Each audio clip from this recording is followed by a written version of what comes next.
Some time ago, I found this Greek recording from Istanbul in the storerooms of the Musical Instruments Museum in Brussels. It was part of a set of 68 work cylinders kept in 2 shoeboxes, and I was immediately struck by 2 points. Many of the cylinders were packaged in simple boxes with no indication of brand or label, and in most cases, the content was identified by mere handwritten inscriptions, and the few labels pasted on the boxes mentioned either shops of music dealers or blank cylinders produced by famous companies as Edison.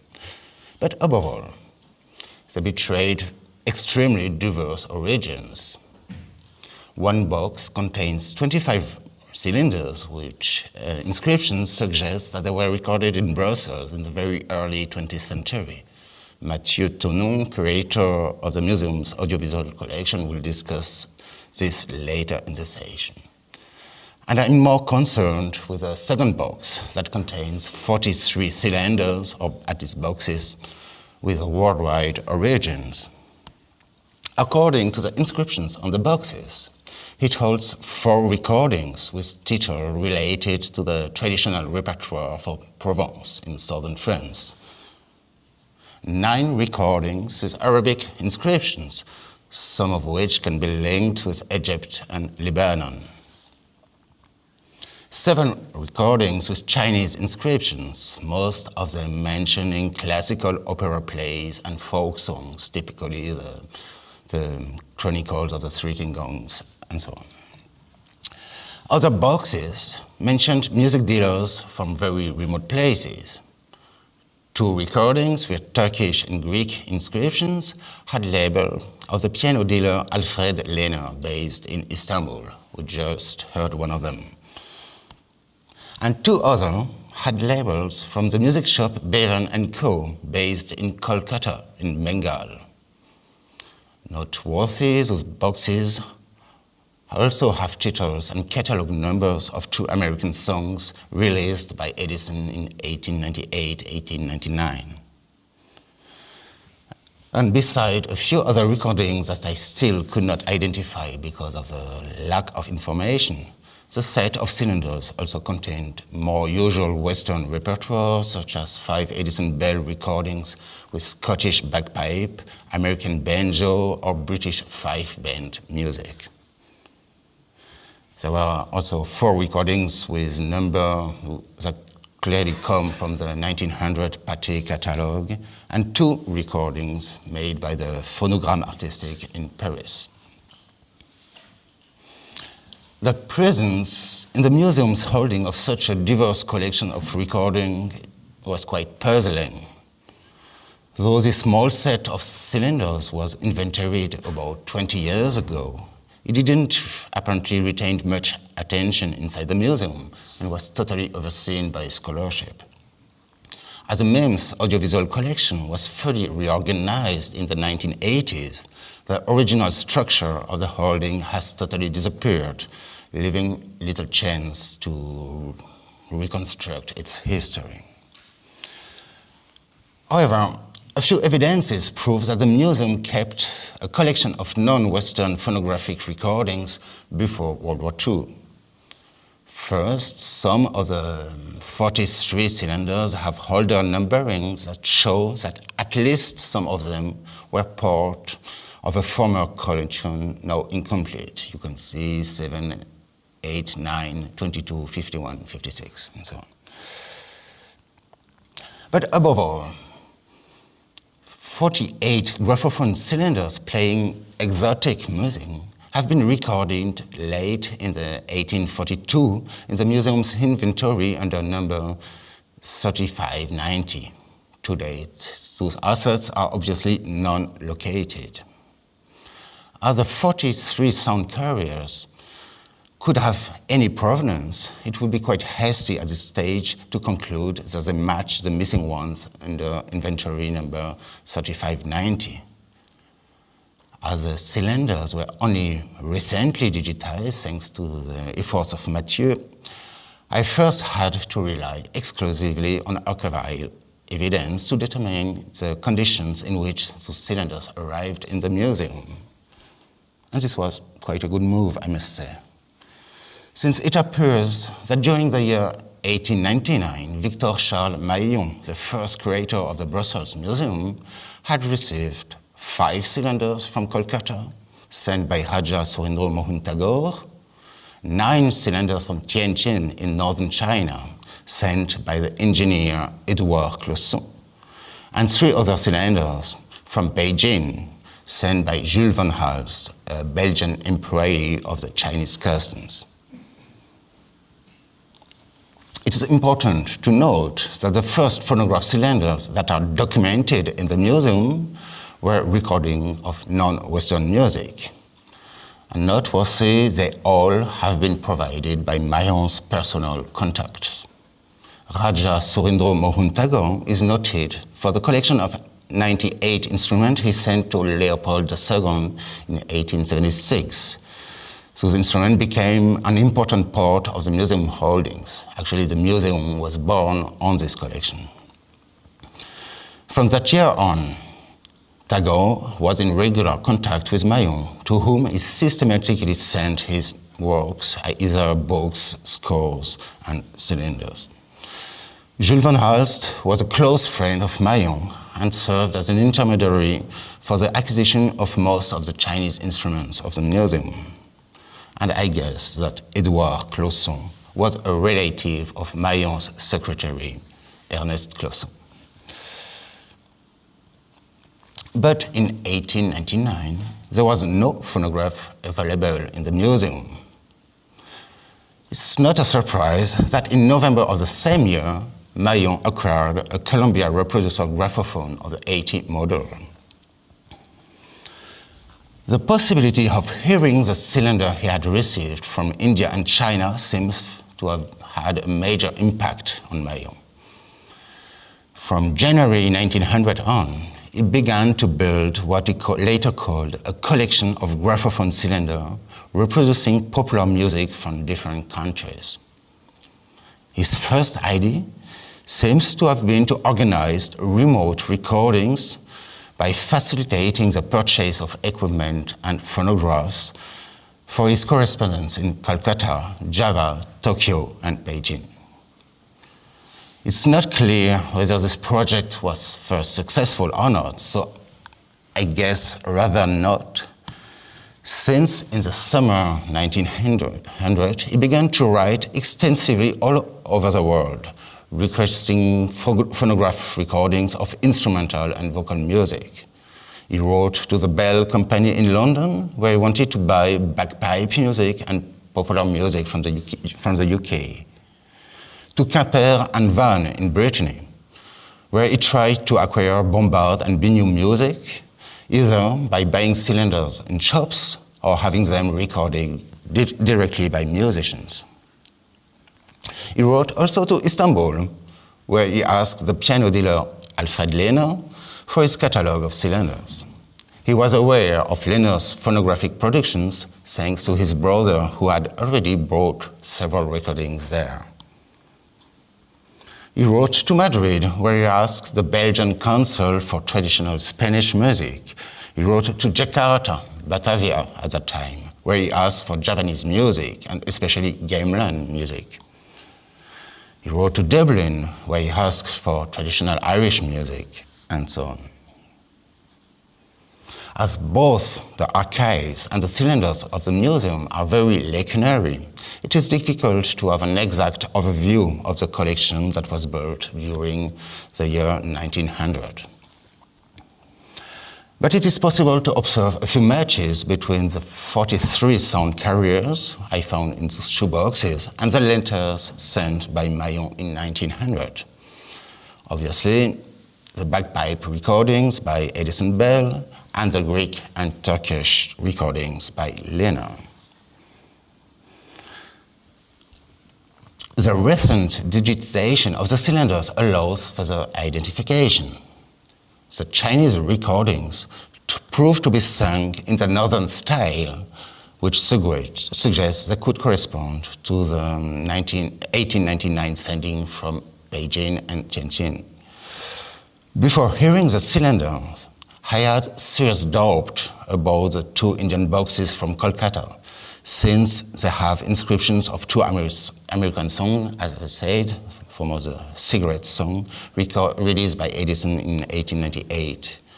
But it was difficult to believe that American songs would have been imported from India to Belgium. It's not a very direct commercial way. Hearing to the cylinders makes it clear that the two cylinders actually are Bengali songs and not American songs. Considering that Bevan & Co. is noted for having been one of the first importers of phonographs in India, and that he organized a few years later the recording of musicians from the Tagore court, it seems very likely that the two cylinders are remains of the 1899 sending by Raja Tagore. However, I still have no evidence regarding the provenance of the Arabic cylinders. In May 1900, Mahillon had a short correspondence with a certain Shukri Sauda, who is possibly a Lebanese musician, who tried to sell him a collection of Oriental music that he presented as field recordings he had previously presented to Vincent d'Indy and Bourgault du Coudray in Paris. But apparently, Mahillon turned down the deal because too expensive. So, not sure they correspond. But whatever the extent of the holdings presently preserved, it is now certain that by 1899-1900, Mahillon had the project to build up a collection of sound recordings dedicated to the worldwide popular music. It is very striking that this initiative was launched in Brussels at the very same time as the Phonographic initiated by the Academy of Science in Vienna and the Musée Phonographique project designed by Azoulay for the Société Anthropologique in Paris. But whereas the last two projects had mainly ethnographic and linguistic purposes, Mahillon's collection focused on instrumental music, with a declared aim of using the phonograph as a tool for musical and organological documentation. In this respect, it predates by a few years the famous Phonogrammarchiv created in Berlin by Stumpf and Hornbosser. But the partial discovery of this Brussels phonographic archive not only allows us to hear some of the oldest surviving recording of Greek, Occitan, or Indian music, it also provides an insight into the paradigmic shift in listening experience by this world-renowned organologist, Mahillon. To appreciate the change that the phonograph represented for Mahillon in 1900, as he was almost 60 years old, it is necessary to go back a few decades. Since 1877, he had inventoried and classified a worldwide collection of musical instruments with almost no opportunities to hear musicians playing their music related with the instrument he was describing. He first described almost 100 Indian musical instruments with no idea of how sounds Indian music. Apart from a few world fairs, his only knowledge of distant music had been musical notation. For instance, the score sent by Raja Tagore in 1878. Before 1900, he had only one alternative to access Indian music, a musical box sent in 1881 by the same Raja Tagore, on which Bengali songs had been pinned. When hearing it for the first time, Mahillon was amazed, to his word, to be finally able to hear real Indian music. According to him, the musical box made it possible to get an absolutely exact idea of the true character of the Hindu melody and to replace the cold interpretation of the notation with the feeling of the author himself. In a previous research, I could show that this musical box was built in Switzerland by craftsmen who themselves never heard Indian music. They received a score from India that they arranged in their own way.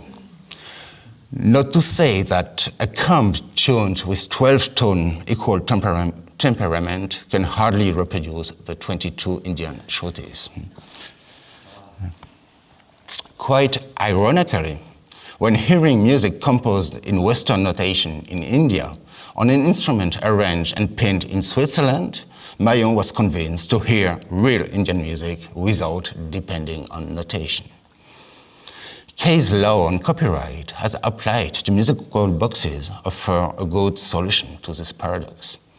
During the 19th century, musical boxes were systematically considered as music reproducers, and their subjection to copyright was always explained in the same way. A musical box is to the ear what a score is to the eye. In other words, a musical box is nothing but an audible notation. This means that when hearing the Raja's musical box in 1881, Mahillon moved from a reading-based knowledge of music to a hearing-based knowledge. But whereas it changes mode of perception, shifting from the view to the ear, it remained within the same notational definition of music. This is Indian music in 1881.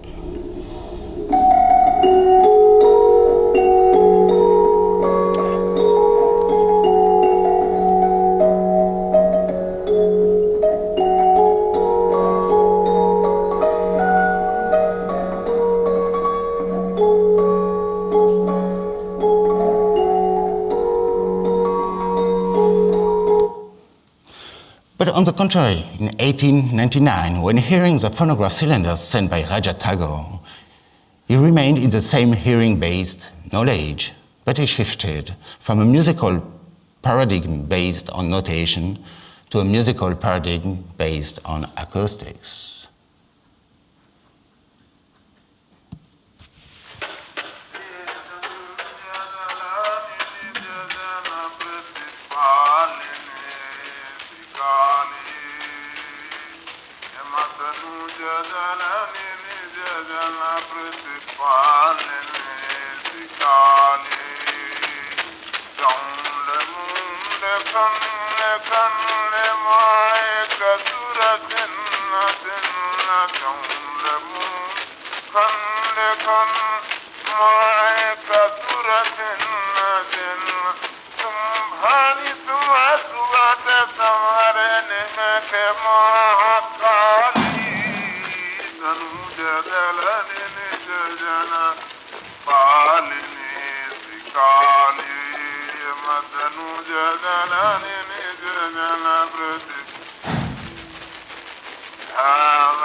Thank you.